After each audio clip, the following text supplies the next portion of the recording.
Revelation of Jesus Christ. Chapter 3, verses 7 to 13, Church of Philadelphia. Overview. Church in Philadelphia was by far the most faithful church of the seven churches. It appears that the Jews of the synagogue of Satan in Smyrna were trying to convert them to Judaism. Philadelphians were not skilled in theological debates, but they were faithful in keeping the name of Christ. Because of that, some of the Smyrnian Jews who tried to convert them, were themselves about to turn to Christ. Since the Philadelphians passed the test of endurance and faithfulness, they would come back with Christ at his second coming, to rule the earth. They would not need to face the test of deception that Satan would devise upon the whole world at the end of Christ's reign. He will also give them one of the wreaths of authority in heaven, and they will have a permanent position of a pillar of church, in the most holy place, upon the new earth. Verse 7. To the angel of the church in Philadelphia, write. The true and holy one has the key of David.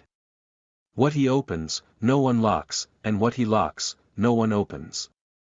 He says this. Comments on verse 7. Philadelphia is, per Vincent, 75 miles southeast of Sardis. The population included Jews, Jewish Christians, and converts from heathenism. Of all the seven churches, it had the longest duration of prosperity as a Christian city. It still exists as a Turkish town under the name of Alaşehir City of God. This letter, as well as the other 6 letters, is addressed to the angel who makes certain that all things described here take place. The true and holy one points to the truthfulness and perfection of the judgment of Christ. The key of David belongs to Christ. He is from the line of David, which makes him a true ethnic Jew as compared to others who claim to be ethnic Jews, yet are not from the 12 tribes of Israel. The door that is opened which no one can lock, is the doorway to heaven. The keys to the rulership of heaven were given to the church through Apostle Peter. Keys, in the Bible. Key of David. Belongs to those from the genealogical line of David who paved the way for Christianity. Key of knowledge. It is the knowledge of life and works of Christ, together with proper Christian attitude and clean living, in public as well as in private. That knowledge points people to heaven. Keys to the reign of heaven. It is given to church to manage the affairs of heaven, once they are in heaven.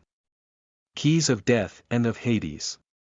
These are given to Christ, so that no one passes through the gates of death or the gates of Hades, outside of the will of Christ. Key to the abyss. It is a key to the prison of evil spirits. Angels have that key. Verse 8. I see your works. Behold. Since you have little strength, I have put before you an open door that no one can lock, for you have kept my word and have not denied my name. Verse 9. Behold. I will give to you, out of the synagogue of Satan, those who say they are Jews and are not, but lie. Behold. I will make them come and bow down at your feet. And they will see that I have loved you. Note, give out of. 13:25, give, and 15:37, out of. Comments on verse 8. Christ sees their works and sees that they have little strength, meaning, they do not have strong Christian teachers among them. Therefore, Christ put the door of salvation in front of them that no false teacher can close. They kept the word and did not deny the name, despite of much pressure to do so.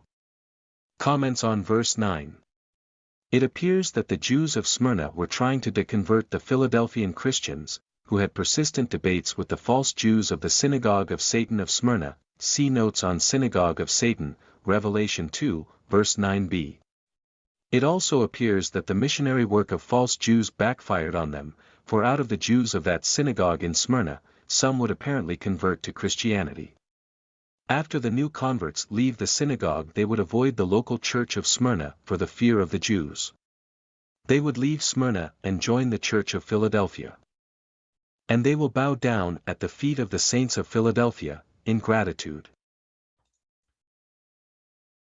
Verse 10. Since you have kept my word with endurance, I will also keep you out of the hour of testing, that is going to come upon the whole inhabited world, to test those who live on the earth. Comments on verse 10.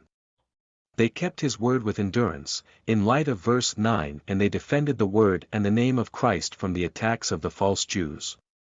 Christ referred to such people as those with good and noble hearts. Luke 8 verse 15, refers to them, saying, "These are such people who when they heard the word, with a noble and good heart, hold on to it and bear fruit with endurance." And Christ will keep them from the time of testing that will come upon the whole world.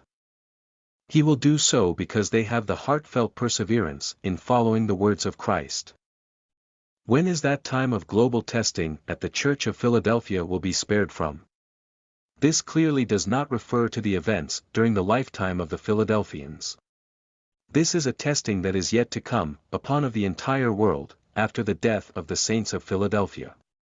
The word testing, 39:84-87 Pyra, refers to a deceptive process of tempting to break the law of God. The enemies of God do the testing. God does not test, James 1 verse 13.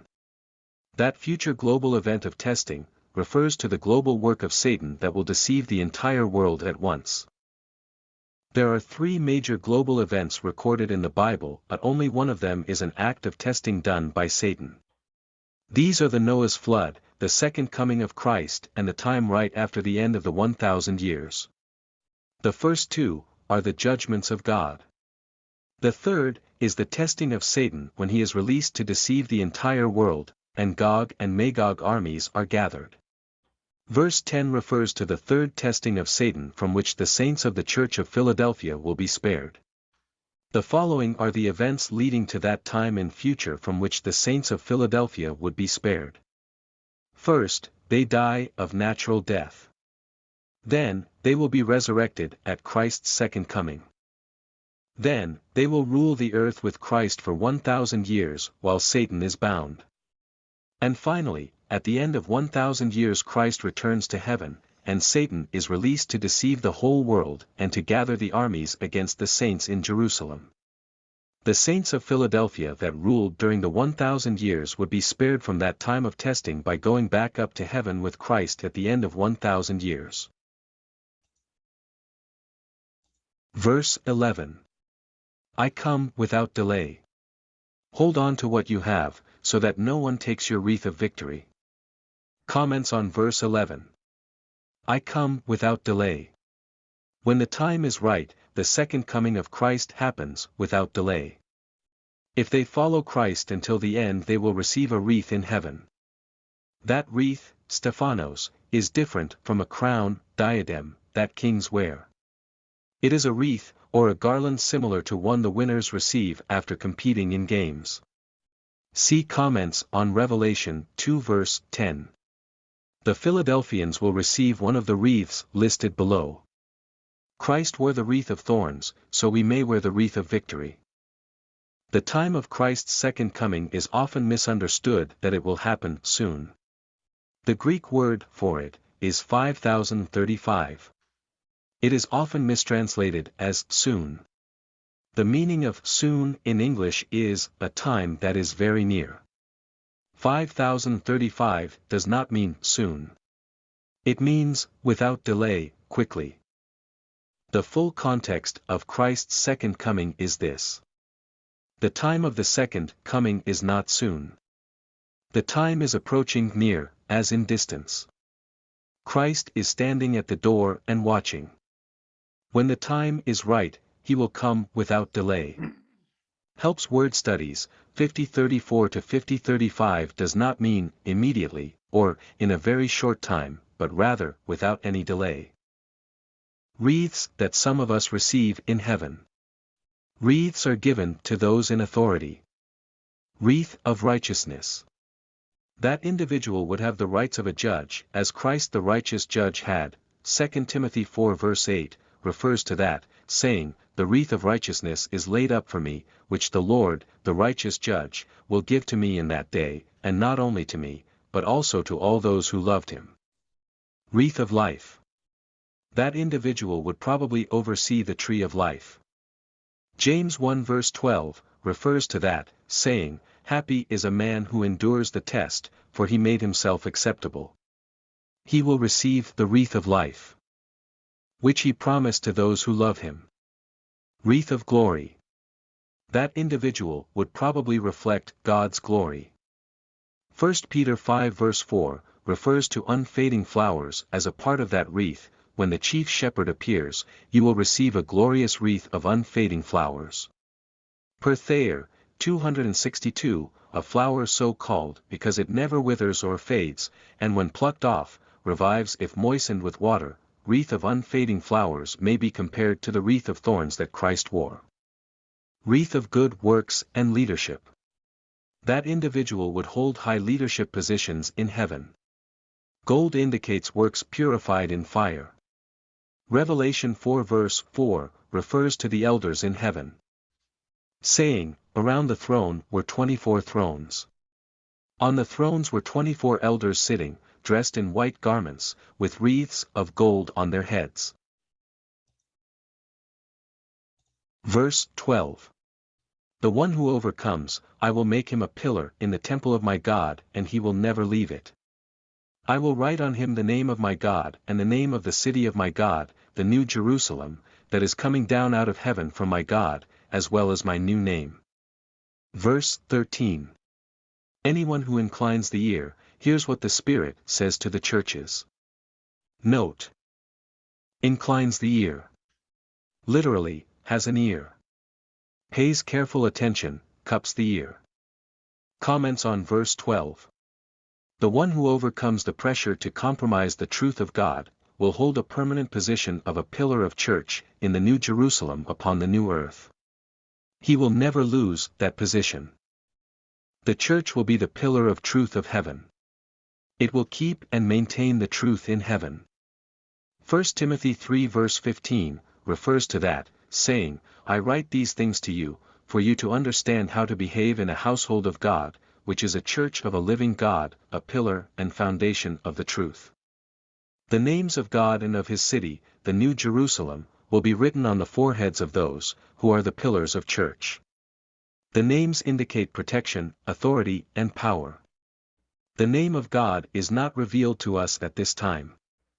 Revelation 14 verse 1, refers to names on foreheads, and with him 144,000, having his name and the name of his Father written on their foreheads.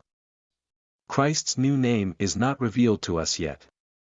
The writing on his thigh, King of Kings and Lord of Lords, is a title and not a name.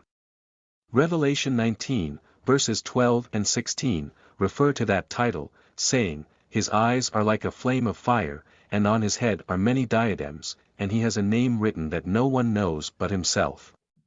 On his robe and on his thigh he has a name written, King of Kings and Lord of Lords." Comments on verse 13. To incline the ear and to hear what the Spirit says to the churches means that any Christian who pays attention will understand the problems and solutions for the Church of Philadelphia.